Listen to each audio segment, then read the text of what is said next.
Good morning everyone, it's Ian here. Mike is nowhere around, don't know where he is, don't care, have project to share. 7 Days of Steampunk, I don't see why you should have all the fun, so I'm going to do a project with you. We're going to make some steampunk gauges, and here they are. Voila! They've got solid steel rims, flat back pearls for the faux rivets, prints and glass cabochons on top. You can't see until I do that, but look how they magnify. They actually look real. They are brilliant for a gift for someone.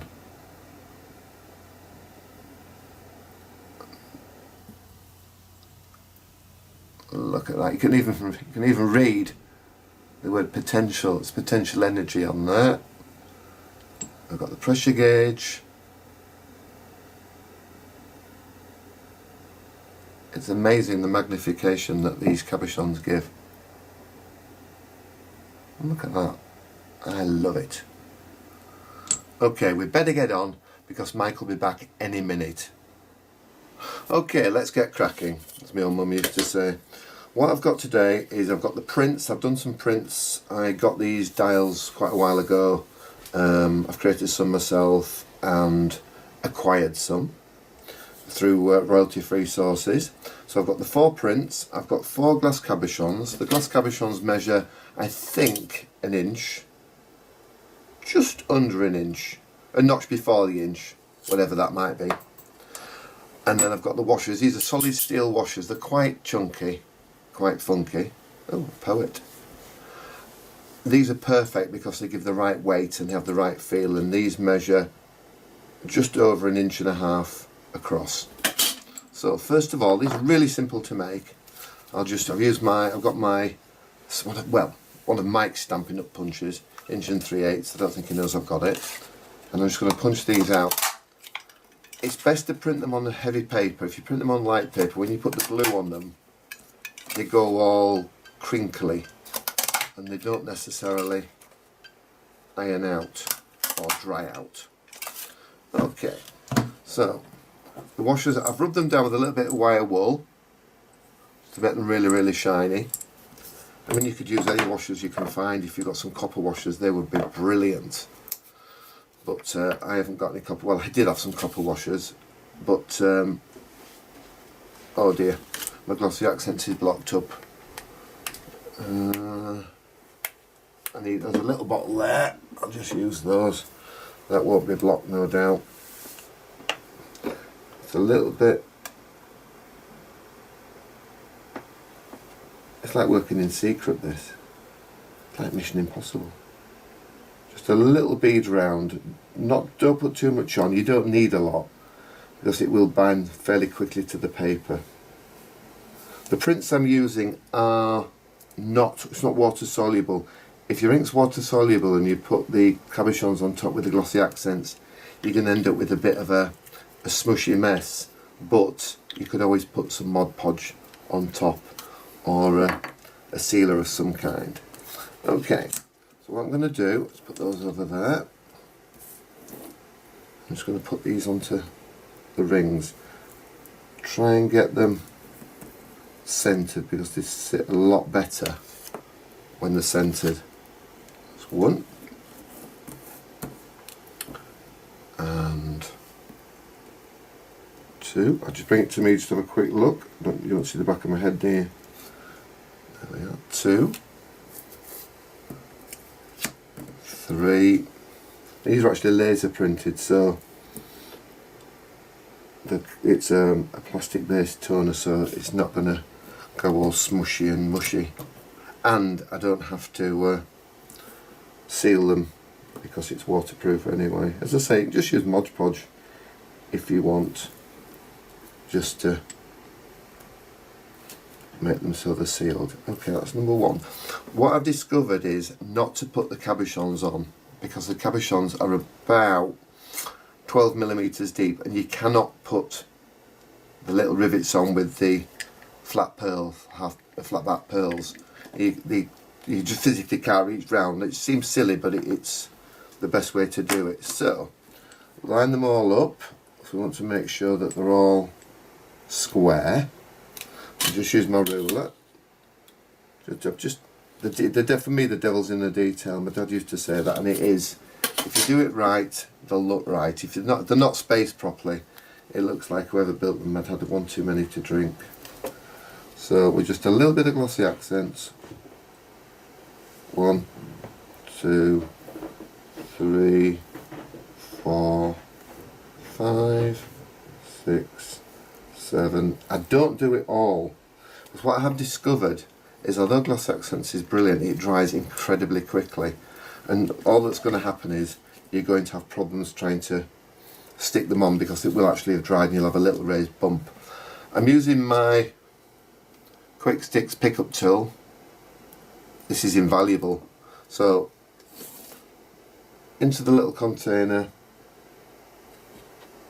If you had to do these with your fingers, it would take you forever. And to be honest, I think we all have a little bit of the shake sometimes, and this just alleviates that. And by resting my hand on the little container, the shake disappears completely. So do those. Do the other couple. What's nice about these as well is you can make all different dials. If you want to put other things behind, you could draw dials. You could cut them out of magazines. You could actually just put little pictures, round pictures in there. If you don't want to do the dials, use them as little mini photo frames and just put them on cards or on boxes or on bags. These look brilliant on bags. If you want to steampunk a bag up, and of course with it being all waterproof, if they get wet, they're not, well, I say wet, if they get damp with the rain, they'll dry straight away. But you don't want to get them wet, or she'll start to grow rusty like the Tin Man. So just put the other ones on. You could put flowers behind them. They'd be rather pretty, little circular flower pictures. But as I say, these are my steampunk dials. I've been making these for about 3 years, and I must sell each year 200-300 sets. But I've got some new ones that I've done. Here's a quick cheap plug. Have a look on my website. I've got, but don't tell Mike. I've got 5 different sorts now. Some for explorers, some for aviation, some for nautical. I've got some paranormal ones. They're good, with like ether power and that kind of thing. That's one. 2.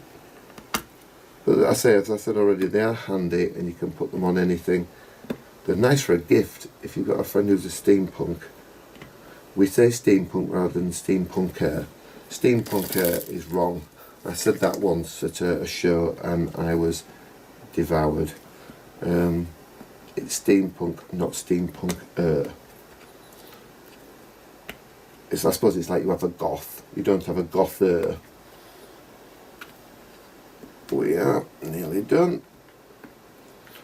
If you want to make magnets with these, fridge magnets, you could always get some self-adhesive magnet sheet. I think a lot of the hobby shops sell it. Just punch some out and stick them on. Okay, so there we are. I would normally have let these dry before I start putting the cabochons on, but hey, we'll be fine. The cabochons are brilliant. They're absolutely huge.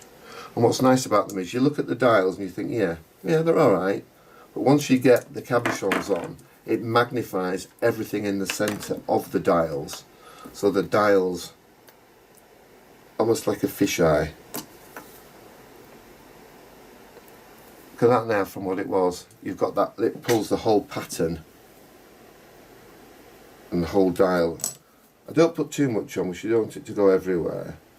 But you just want enough to build so you don't get bubbles in it and you don't get the marks in it.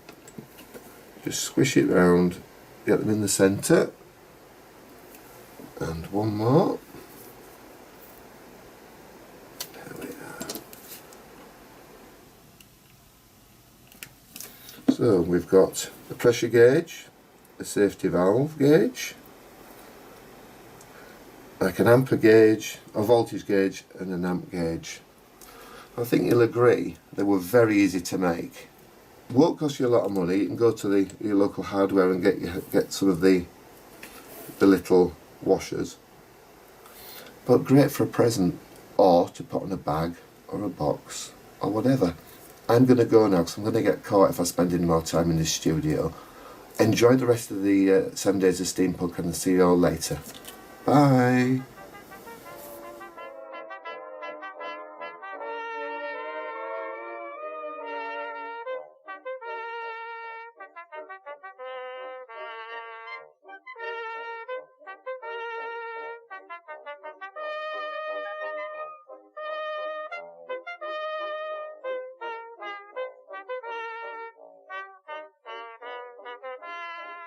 I'd like to say a huge thank you to all of my angels, because without you, these videos would not be possible. Thank you.